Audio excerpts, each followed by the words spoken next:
గత 10 సంవత్సరాలుగా Hyderabad real estate market ఎన్నో లాభాలను తెచ్చిపెట్టింది. కానీ ప్రస్తుత పరిస్థితి మాత్రం పూర్తి భిన్నంగా రియల్ ఎస్టేట్ నేల చూపులను చూస్తుంది. కొత్త గవర్నమెంట్ ఫామ్ అయి 10 నెలలు గడుస్తున్న రియల్ ఎస్టేట్ ఇన్వెస్టర్స్కి ఇంకా పూర్తి స్థాయి భరోసా కలగడం లేదా? హైదరాబాద్ వర్సెస్ అమరావతి, ఏ ప్రాంతంలో ఇన్వెస్ట్ చేయాలో తెలియక తర్జన భర్జన పడే పరిస్థితుల్లో ఆంధ్ర ఇన్వెస్టర్స్ ఉన్నారా? ప్రపంచవ్యాప్తంగా గ్లోబల్ రేషన్ నడుస్తుంది కాబట్టి హైదరాబాద్ రియల్ ఎస్టేట్కి వెన్నుముక లాంటి ఐటీ ఉద్యోగులు కావాలని చెప్పి తమ పెట్టుబడులను వాయిదా వేస్తున్నారా? మూలిగే నక్కపై తాటిపండు పడ్డట్లు హైడ్రా దెబ్బకు భారీ స్థాయిలో అపార్ట్మెంట్ బుకింగ్స్ రద్దు. ప్రజెంట్ రియల్ ఎస్టేట్ సర్కిల్స్లో మోస్ట్ బర్నింగ్ క్వశ్చన్ ఏంటంటే ప్రజెంట్ ఇన్వెస్ట్ చేయాలా లేదంటే మరికొంతకాలం వేచి ఉండాలా? ఇదే ఈరోజు మన వీడియో టాపిక్. నేను మీ Sai Krishna. Welcome back to my channel Sai ప్లాటిఫై.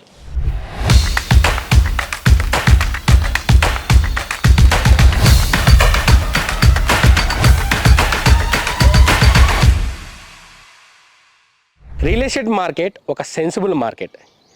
ఎప్పుడైతే రియల్ ఎస్టేట్ని సపోర్ట్ చేసి ఒక గవర్నమెంట్ రూలింగ్లో ఉంటుందో అటువంటి సమయంలో మార్కెట్ అంతా కూడా పాజిటివ్గా దూసుకెళ్తూ ఉంటుంది. అయితే ప్రజెంట్ ఉన్న గవర్నమెంట్ ఆ కోవలకు వస్తుందో లేదో ఇప్పుడు మనం చూద్దాం. వెయిట్ అండ్ వాచ్ మోడ్లోకి రియల్ ఎస్టేట్ ఇన్వెస్టర్స్ వెళ్ళారంటే దానికి ఒక ఫస్ట్ రీజన్ గవర్నమెంట్ యొక్క స్టెబిలిటీ గురించి. మనందరూ తెలుసు, మ్యాజిక్ ఫిగర్ 60 సీట్లు. కాంగ్రెస్ అండ్ అలైడ్ పార్టీస్ కలిపి 65 సీట్లతోటి ప్రజెంట్ గవర్నమెంట్ని ఫామ్ చేసిన ఇమీడియట్గా బీఆర్ఎస్ ముఖ్య నాయకులు రాజకీయ ప్రకంపనలే సృష్టించారు. ఏంటంటే కొంతమంది కాంగ్రెస్ ఎమ్మెల్యేలు మా పార్టీతో టచ్లోకి వచ్చారు, అందువల్ల ప్రజెంట్ గవర్నమెంట్ 5 years పాటు రూల్ చేసే అవకాశం లేదని ఎప్పుడైతే అన్నారో అందరూ కూడా ఒకేసారి వెయిట్ అండ్ వాచ్ మోడ్లోకి వెళ్ళారు. ప్రజెంట్ గవర్నమెంట్ స్టెబిలిటీకి ఏమాత్రం డోకా లేదండి. 5 years పాటు డౌట్ లేకుండా రూల్ చేస్తుంది. రీజన్ మీ అందరూ తెలుసు, దాదాపు 10 మంది బీఆర్ఎస్ ఎమ్మెల్యేలు ప్రజెంట్ గవర్నమెంట్ని సపోర్ట్ చేస్తున్నారు.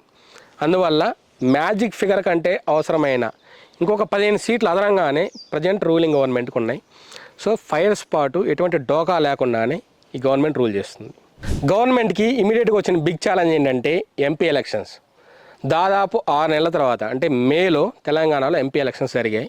ఆ ఎంపీ ఎలక్షన్స్లో కూడా కాంగ్రెస్ మరొకసారి తన బలం చాటుకోవడం కోసం మొదటి 6 నెలల పాటు పొలిటికల్గా బెనిఫిట్ అయ్యేటటువంటి విధంగానే గవర్నమెంట్ని రూల్ చేసింది. ఇది హైదరాబాద్ ఇన్వెస్టర్స్కి కొత్త పరిస్థితి ఏం కాదు. గతంలో మీరు ఒకసారి కనుక బ్యాక్ డేట్స్కి వెళ్ళి చూస్తే 2014లో ఎప్పుడైతే టీఆర్ఎస్ గవర్నమెంట్ ఫామ్ అయిన ఇమీడియట్గా హైదరాబాద్ మార్కెట్ ఏం రైజ్లోకి వెళ్ళాల. ఎందుకు వెళ్ళలేదంటే టీఆర్ఎస్ హిస్టరీని కనుక మనం చూస్తే 2014కు ముందర ఉద్యమ పార్టీగా ఉంది. ఉద్యమ పార్టీ నుంచి వచ్చిన ఒక టీఆర్ఎస్ ప్రభుత్వం గవర్నమెంట్ని ఎలా నడుపుతుందనే ఉద్దేశంతో ఆ రోజు కూడా ఇన్వెస్టర్స్ ఆచితూచి అడుగులేశారు. 2016 జిహెచ్ఎంసీ ఎలక్షన్స్లో ఎప్పుడైతే 99 సీట్లను జిహెచ్ఎంసీ ఎలక్షన్స్లో టీఆర్ఎస్ గెలుచుకుందో దాని తర్వాత మాత్రమే రియల్ ఎస్టేట్ ఒక్కసారిగా మనం పెరగడం చూసాం. ప్రజెంట్ గవర్నమెంట్ ఈ టెస్టిమోనీ పీరియడ్ని చాలా తక్కువ టైంలోనే సక్సెస్ఫుల్గా కంప్లీట్ చేసిందని చెప్పొచ్చు. ఒకసారి గవర్నమెంట్ పనితీరుని మనం గమనిస్తే జనవరిలో వరల్డ్ ఎకనామిక్ ఫోరం దావోస్లో జరిగిన సదస్సుకి సీఎం రేవంత్ రెడ్డి గారు స్వయాన అటెండ్ అయ్యారు. అదేవిధంగా ఆగస్టులో యుఎస్ పర్యటనకు వెళ్ళడం మనం చూసాం, యూకే పర్యటన వెళ్ళడం చూసాం. అదేవిధంగా హైదరాబాదే ఓన్గా గ్లోబల్ ఏఐ సమ్మిట్ని కండక్ట్ చేయడం కూడా మనం చూసాం. ఇవన్నీ కూడా గవర్నమెంట్ పనితీరుకి నిదర్శనాలే. మరో ముఖ్య విషయం ఏంటంటే సీఎం స్థాయి వ్యక్తి ఎప్పుడూ లేని విధంగా 24 గంటలు డెవలప్మెంట్ గురించి రివ్యూస్ కండక్ట్ చేయడం మనం నిత్యం చూస్తూనే ఉన్నాం. అది మణిహారం లాంటి RRR ప్రాజెక్ట్ అయినా అయి ఉండొచ్చు, లేదంటే హైదరాబాద్కి నలువైపులా మెట్రోని విస్తరింపజేయాలనే ఆలోచన అయినా అయి ఉండొచ్చు, లేదంటే కనుక సిటీ సెంటర్లో ట్రావెల్ అవుతున్నటువంటి మూసి రివర్ ఫ్రంట్ డెవలప్మెంట్ గురించి అయి ఉండొచ్చు. అదేవిధంగా ఫార్మాసిటీ స్థానంలో ప్రభుత్వం కొత్తగా తలపెట్టినటువంటి 4th సిటీ గురించి అయినా అయి ఉండొచ్చు. ఇటువంటి సీఎం ప్రస్తుతం మనకు దొరకటం ఎంతో అదృష్టం అనే చెప్పాలి. హైదరాబాద్ వర్సెస్ అమరావతి, నిజంగా మాట్లాడాలంటే అసలు కంపారిజన్ చేయటం నాకు ఇష్టమే లేదు. కాకపోతే ఎంతోమంది కాల్ చేసి అడిగారు కాబట్టి ప్రజెంట్ హైదరాబాద్ స్లో అయింది, దానికి కారణం అమరావతి కూడా ఒక పార్ట్ అని విశ్వసిస్తున్నారు కాబట్టి చూచాయిగా నా అభిప్రాయం చెప్పదలుచుకున్నా. అమరావతి జంగిల్ క్లియరెన్స్ కోసం 35 కోట్లని తాజాగా రాష్ట్ర ప్రభుత్వం విడుదల చేసింది. ఈ ఒక్క ఉదాహరణ చాలు గత 5 సంవత్సరాల్లో ఎంత నిర్లక్ష్యానికి ఈ ప్రాంతం గురి అయ్యిందో తెలియజేయడం కోసం. సో ఇక్కడ అమరావతి ముందు ఉన్నటువంటి అతిపెద్ద ఛాలెంజ్ ఏంటంటే కంటిన్యూస్గా వచ్చే సీఎంస్ ఫ్యూచర్లో ఎవరైతే సీఎంస్గా అవుతారో స్టేట్కి వాళ్ళందరూ కూడా ఈ ప్రాంతాన్ని ఇంతే ఇంటెన్సిటీ తోటి డెవలప్ చేస్తారా? ఒకవేళ డెవలప్ చేయాలనుకున్నా కానీ అమరావతి యొక్క revised budgets year to year పెరిగిపోతూనే ఉంది. అమరావతిని ఫస్ట్ అనుకున్నప్పుడు 20,000 కోట్లు ఖర్చు పెడితే చాలు ఈ ప్రాంతం బ్రహ్మాండంగా డెవలప్ అవుతుంది అనుకుంటే ఇన్ఫ్లేషన్ కారణంగా లేటెస్ట్ రివైజ్డ్ బడ్జెట్ అనేది 40,000 కోట్లు చేరింది. అసలుకే లోటుతో నడుస్తున్న ఒక రాష్ట్రం అంత మొత్తాన్ని ఈ ప్రాంతాన్ని ఖర్చు చేయగలదా? అన్ని ఫండ్స్ని సమకూర్చుకోగలదా? ఇవి అమరావతి ముందున్నటువంటి బాలరిష్టాలు. హైదరాబాద్ గురించి మాట్లాడాలంటే హైదరాబాద్ ఒక బ్లెస్డ్ సిటీ. ఇక్కడ ఉండే వెదర్ కావచ్చు, లేదంటే కనుక ఇక్కడ డెవలప్ అయినటువంటి గ్లోబల్ ఇన్ఫ్రాస్ట్రక్చర్ కావచ్చు, లేదంటే 1956 నుండి నేటి వరకు కూడా దాదాపు ఈ 70 సంవత్సరాల పాటు ఎవరైతే సీఎంస్గా పనిచేశారో వాళ్ళందరూ కూడా హైదరాబాద్ గ్రోత్ని ఏ రోజు అడ్డుకోవాలి. ప్రతి ఒక్కరు కూడా హైదరాబాద్ గ్రోత్కి హెల్ప్ అయ్యారు. ఈ రోజు మనం చూస్తున్న హైదరాబాద్ ఈ 70 సంవత్సరాల కృషి. నేను హైదరాబాద్ని అమరావతిని ఎందుకు కంపేర్ చేయొద్దన్నా అంటే ఈరోజు అమరావతి బేసిక్ ఇన్ఫ్రాని డెవలప్ చేసుకునే పనిలోనే ఉంది. వేరే హైదరాబాద్ అనేది గ్లోబల్ సిటీగా ఎమర్జ్ అయ్యే స్టేజ్లో ఉందన్నమాట. అందుకని నేను హైదరాబాద్ అమరావతి కంపారిజన్ చేయొద్దని చెప్పాను. మరొకడు ముందుకేసి హైదరాబాద్ గురించి చెప్పాలంటే కనుక హైదరాబాద్ పోటీ బెంగళూరుతోనో ముంబైతోనో లేదంటే చెన్నై నగరాలతో కూడా కాదు. ఇవన్నీ మెట్రోపాలిటన్ సిటీసే. ఈ మెట్రోపాలిటన్ సిటీస్కి హైదరాబాద్ మెట్రోపాలిటన్ సిటీస్కి ఉన్న మేజర్ డిఫరెన్స్ ఏంటంటే ఇక్కడ ఉన్నటువంటి ఫ్యూచర్ రిసోర్సెస్, ల్యాండ్ రిసోర్సెస్. ఈరోజు ఔటర్ రింగ్ రోడ్డు RRR మధ్యలో దాదాపు కొన్ని వేల ఎకరాల భూమి అనేది హైదరాబాద్ చుట్టుపక్కల అందుబాటులో ఉంది. ఇది ఏ నగరానికి లేని మరో ప్రత్యేకత. Globalisation versus Hyderabad real estate. చాలామంది ఐటీ ప్రొఫెషనల్స్ రీసెంట్ టైమ్స్లో రియల్ ఎస్టేట్ ఇన్వెస్ట్మెంట్స్ని పోస్ట్పోన్ చేస్తూ వస్తున్నారు. రీజన్ ఏంటంటే గ్లోబల్గా రేషన్ నడుస్తుంది కదా, కొన్నాళ్ళు పోస్ట్పోన్ చేస్తే నష్టం ఏమి లేదని భావనలో ఉన్నారు. ఇది నిజంగా చెప్పాలంటే ముమ్మాటికి తప్పు. ఎందుకు ఈ మాట అంటున్నానంటే మనందరికీ తెలుసు గ్లోబల్ పాండమిక్ 2020లో మన హైదరాబాద్ హిట్ అయింది.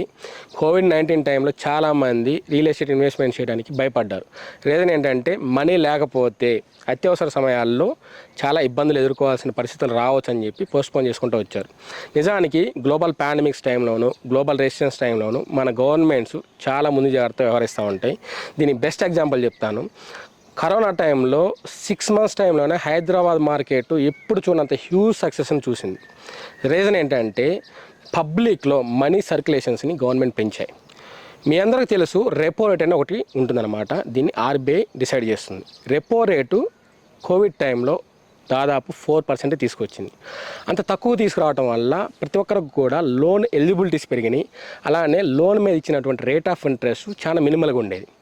కరోనా టైంలో మేబీ ఒక 6 to 6.5కి హోమ్ లోన్ వచ్చింది అనుకుంటా. అలానే పర్సనల్ లోన్స్ కూడా చాలా అంటే చాలా ఎప్పుడు లేనంత తక్కువ మనం చూసాం. దానివల్ల ఏమైపోయింది, పబ్లిక్లో మనీ ఫ్లో పెరగడము, ఆ మనీ ఫ్లోని బేసిస్ అంటే లోన్స్ తీసుకొని వచ్చిన డబ్బులతోటి రియల్ ఎస్టేట్లో ఇన్వెస్ట్మెంట్ చేయడం వల్ల కరోనా టైంలో ఎప్పుడు లేనంత అభివృద్ధిని రియల్ ఎస్టేట్లో వచ్చే రిటర్న్స్ని కస్టమర్స్ ఎంజాయ్ చేశారు.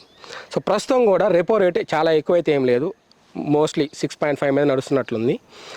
భవిష్యత్తులో మానిటరీ పాలసీస్ చెప్తున్న కమిటీస్ ఏం చెప్తున్నాయంటే ఇంకా దాన్ని స్టేబుల్గా ఉంచడము లేదంటే ఇంకొంచెం తగ్గించడానికి అవకాశం ఉంది. వెరీ సూన్ మనం రియల్ ఎస్టేట్లో అటువంటి మనీ ఫ్లోని మనం చూడగలుగుతామని చెప్పి మానిటరీ పాలసీ ఏజెన్సీస్ కూడా చెప్తా ఉన్నాయి అన్నమాట. హైడ్రా ఎఫెక్ట్. హైదరాబాద్ కంటే కూడా హైడ్రా అనే పదం ఈ మధ్య చాలా పాపులర్ అయింది. మీ అందరూ తెలుసు రేవంత్ సర్కార్ రీసెంట్గానే హైడ్రా అనే ఒక ప్రోగ్రామ్ ఇనిషియేట్ చేసింది. హైడ్రా యొక్క ప్రధాన ఉద్దేశం ఏంటంటే చెరువు FTL బఫర్ జోన్లో ఏవైతే ఇల్లీగల్ కన్స్ట్రక్షన్స్ ఉన్నాయో వాటిని కూల్చేయటమే. కూల్చేసి భవిష్యత్ తరాలకి ఈ చెరువుల్ని కుంటల్ని యాజిటీస్గా అందించే ఒక ప్రధాన మంచి ఉద్దేశంతో ఈ హైడ్రాని తీసుకొచ్చిందనమాట. చాలామంది ఏమన్నా అంటే హైడ్రా వల్ల హైదరాబాద్ రియల్ ఎస్టేట్ డౌన్ అవుతుందేమో అంటున్నారు. ఇది ఎప్పటికీ జరగదు. నిజంగా చెప్పాలంటే హైడ్రా వల్ల హైదరాబాద్ ఇమేజ్ మరింత పెరుగుతుంది. టెంపరీగా చిన్న చిన్న డౌట్స్ ఉంటా ఉంటాయి, బట్ భవిష్యత్తులో ఖచ్చితంగా హైదరాబాద్ మంచి చేసే ప్రోగ్రామ్ ఇది. మీ అందరూ తెలుసు ఒకప్పుడు అన్ని చెరువులు ఉన్నాయంట, ఇన్ని చెరువులు ఉన్నాయంట, హైదరాబాద్ గొలుసు కట్టు చెరువులకి నిలయం అంట అని చెప్పి గొప్పగా చెప్పుకుంటూ ఉంటాం. ఈరోజు చూస్తే చెరువులు కనుమరుగైపోయాయి. అసలు చెరువులు ఉన్నాయో లేవో కూడా తెలియని పరిస్థితి. ఇటువంటి ఒక సందర్భంలో మరలా చెరువులను పునరుద్ధరించే ప్రోగ్రాం చేస్తున్నారు. దానికి హ్యాట్స్ ఆఫ్. హైడ్రా బారిన పడకుండా ఉండేటటువంటి ప్రాంతాలు కానీ లేదంటే అటువంటి కట్టడాలు మీరు ఇన్వెస్ట్ చేయాలనుకుంటే మీరు ప్యానిక్ అవ్వాల్సిన పని ఏం లేదు. చిన్న చిన్న టిప్స్ ఫాలో అయితే సరిపోతుంది. హెచ్ఎండి వాళ్ళు రీసెంట్గానే ఒక వెబ్సైట్ని ప్రజలందరికీ అందుబాటులో తీసుకొచ్చారు. దాంట్లో హైదరాబాద్లో ఉన్న చెరువుల యొక్క కంప్లీట్ ఇన్ఫర్మేషన్ మీకు దొరుకుతుందన్నమాట. ఆ వెబ్సైట్లోకి వెళ్ళిపోయి మీరు చెరువు పేరు క్లిక్ చేస్తే అది ఏ సర్వే నెంబర్స్లో ఉంది, దాంట్లో FTL పరిధి ఎంతవరకు ఉంది, బఫర్ జోన్ ఎంతవరకు ఉందని చెప్పి క్లియర్ మ్యాప్ కనపడుతుంది. మన స్క్రోలింగ్ మీద కూడా మీకు ఆ లింక్ నేను ఇస్తాను, ఒకసారి ఆ లింక్ని ఫాలో అవ్వండి. ఇంకొక సింపుల్ టిప్ చెప్తాను. ప్రతి ఒక్కరు ఫోన్ అయితే ఉంటుంది కదా, ఫోన్లోకి వెళ్ళిపోయి గూగుల్ మ్యాప్స్ని ఓపెన్ చేయండి. మీరు ఏదైతే ప్రాంతంలో అపార్ట్మెంట్ లేదంటే ల్యాండ్లో ఇన్వెస్ట్ చేయాలనుకుంటే ఫస్ట్ ఆ లొకేషన్కి వెళ్ళిపోండి. లొకేషన్కి వెళ్ళిపోయిన తర్వాత మొబైల్లో గూగుల్ మ్యాప్స్ ఓపెన్ చేస్తే శాటిలైట్ మోడ్ పెట్టుకోండి. శాటిలైట్ మోడ్ పెట్టుకున్నప్పుడు ఏమవుతుందంటే మీరున్న ప్రాంతం దగ్గర నుంచి పక్కన చెరువు ఉంటే కనుక మీరు ఆ చెరువుని ఐడెంటిఫై చేయొచ్చు. ఆ డిస్టెన్స్ కూడా మీరు గూగుల్లో తెలుసుకోవచ్చు అనమాట. అంటే రియాలిటీలో కొన్నిసార్లు ఏమవుతుందంటే మనం లొకేషన్కి వెళ్ళినప్పుడు అడ్డుగా ఏదైనా గోడలు కట్టి ఉండొచ్చు, లేదంటే బిల్డింగ్స్ ఉండొచ్చు, మన కంటికి కనబడకపోవచ్చు. బట్ గూగుల్ మ్యాప్ ద్వారా మీరు చాలా ఈజీగా మీరున్న లొకేషన్కి చెరువుకి ఎంత డిస్టెన్స్ ఉందో ఈజీగా ఫైండ్ అవుట్ చేయొచ్చు. ఇలా చిన్న చిన్న బేసిక్ టిప్స్ ఫాలో అయిపోతే మీరు హైదరాబాద్ని పడకుండా మంచి ఇన్వెస్ట్మెంట్ చేసే అవకాశం ఉంది. Future of Hyderabad real estate. Hyderabad real estate గురించి మాకు ఏమాత్రం బెంగలేదు. భవిష్యత్తు ఇంకా అద్భుతంగా ఉంటుంది. ఎందుకు ఈ మాట అంటున్నా అంటే ఈరోజు హైదరాబాద్ మార్కెట్ మీరు గమనిస్తే గతంలో ఎప్పుడూ లేని విధంగా ఈరోజు మల్టిపుల్ డైరెక్షన్స్లో హైదరాబాద్ ఎక్స్పాన్షన్ జరుగుతూ ఉంది. మీరు ఇప్పుడు ముంబై హైవే చూడవచ్చు, శ్రీశైలం హైవే చూడవచ్చు, సాగర్ హైవే చూడవచ్చు, బెంగళూరు హైవే చూడవచ్చు. మీరు ఏ హైవేని టచ్ చేసినా మంచి హాట్స్పాట్ ఎమర్జింగ్ లొకేషన్స్ మనకు కనపడతా ఉన్నాయి. ఎందుకు ఈ మాట అంటున్నా అంటే చాలా మటుకు OR to RRR మధ్యలో ఈ అన్ని హైవేస్లో కూడా మీకు గవర్నమెంట్కి ల్యాండ్ బ్యాంక్ ఉందన్నమాట. ఎక్కడైతే గవర్నమెంట్కి ల్యాండ్ రిజర్వ్స్ ఉంటాయో డెఫినెట్గా మీకు ఇండస్ట్రీస్ వస్తాయి. ఇండస్ట్రీస్ వచ్చే ప్రతి చోట కూడా రెసిడెన్షియల్ నీడ్ ఉంటుంది. అటువంటి రెసిడెన్షియల్ నీడ్ ఉన్న ఈ ప్రాంతాలు, ఈ ఎమర్జింగ్ హాట్స్పాట్ లొకేషన్స్లో మీకు ఈరోజు కూడా చాలా అంటే చాలా అందుబాటు రేట్లలోనే కస్టమర్లకి ప్లాట్లు దొరుకుతూ ఉన్నాయి. మీరు ఆ ప్రాంతాలను ఎంచుకోండి. ఒక 5 to 10 years టైం ఇస్తే డెఫినెట్గా ఆ ప్రాంతాలు కూడా సిటీకి ఏమాత్రం తగ్గని రీతిలో గ్రో అయ్యే ఛాన్స్ ఉంది. గతంలో మనం ఎన్నో కొత్త లొకేషన్స్ని చూసాము. పాపులర్ లొకేషన్స్కి ఈరోజు అవన్నీ కూడా పిలువబడుతున్నాయంటే ఆ రోజు అక్కడ గవర్నమెంట్ తీసుకొచ్చినటువంటి ఇండస్ట్రీసే. అటువంటి ఇండస్ట్రీస్ని ఏదైతే బేస్ చేసుకొని మీరు ఇన్వెస్ట్ చేస్తారో అటువంటి ఇన్వెస్ట్మెంట్స్కి ఏమాత్రం డౌట్ ఉండదు. రీసెంట్గా మన ఛానల్ ద్వారా నేను ఒక సర్వే కండక్ట్ చేశాను. ఆ సర్వే ఏంటంటే present Hyderabad real estate mood ఎట్లా ఉందని చెక్ చేయడం కోసం. ఆ రిజల్ట్స్ మీరు ఇప్పుడు స్క్రీన్ మీద చూడవచ్చు. ఎక్కువ మంది అభిప్రాయపడింది ఏంటంటే హైదరాబాద్ రియల్ ఎస్టేట్ ఇన్వెస్ట్ చేయడానికి ఇది రైట్ టైం అని చెప్పారు. మరికొంతమంది ఏంటంటే బెటర్ డీల్స్, బెస్ట్ ఆఫర్స్ వస్తే మేము కూడా ఇన్వెస్ట్ చేస్తామని చెప్పి వాళ్ళ యొక్క అభిప్రాయాన్ని వెల్లడించారనమాట. ప్రజెంట్ హైదరాబాద్ రియల్ ఎస్టేట్ మూడు ఈ విధంగా ఉంది. హైదరాబాద్ రియల్ ఎస్టేట్ గ్రో అవుతున్న ప్రతిసారి చిన్న చిన్న ఇబ్బందులు వస్తూనే ఉంటాయి. ఆ ఇబ్బందులు ఎట్లా ఉంటాయి అంటే 2008 గ్లోబల్ రేషన్ లాంటివి అయి ఉండొచ్చు, లేదంటే 2014లో రాష్ట్రం విడిపోయే లాంటి పరిస్థితులు అయి ఉండొచ్చు, 2020 కరోనా లాంటి గ్లోబల్ పాండమిక్ పరిస్థితులు అయి ఉండొచ్చు, లేదంటే ప్రస్తుతం మనం చూస్తున్నటువంటి స్తబ్దుగా ఉన్న వాతావరణం కావచ్చు. ఇవేవి కూడా హైదరాబాద్ గ్రోత్ని ఆపేవి కాదు, చిన్న చిన్న స్పీడ్ బ్రేకర్స్ లాంటివి. ఈ స్పీడ్ బ్రేకర్స్ ప్రతిసారి కూడా హైదరాబాద్ యొక్క తన స్థాయిని పెంచుకుంటానే పోతా ఉంది. అది మనం కళ్ళారా చూసాం. ఇది ప్రస్తుత హైదరాబాద్ రియల్ ఎస్టేట్ మార్కెట్ పైన సాయి ప్లాటిఫై అభిప్రాయం. ఈ వీడియో మీకు నచ్చితే లైక్ చేయండి. ఇది వాల్యుబుల్ ఇన్ఫర్మేషన్ అనుకుంటే మీ ఫ్రెండ్స్కి మరియు ఫ్యామిలీ మెంబర్స్కి షేర్ చేయండి.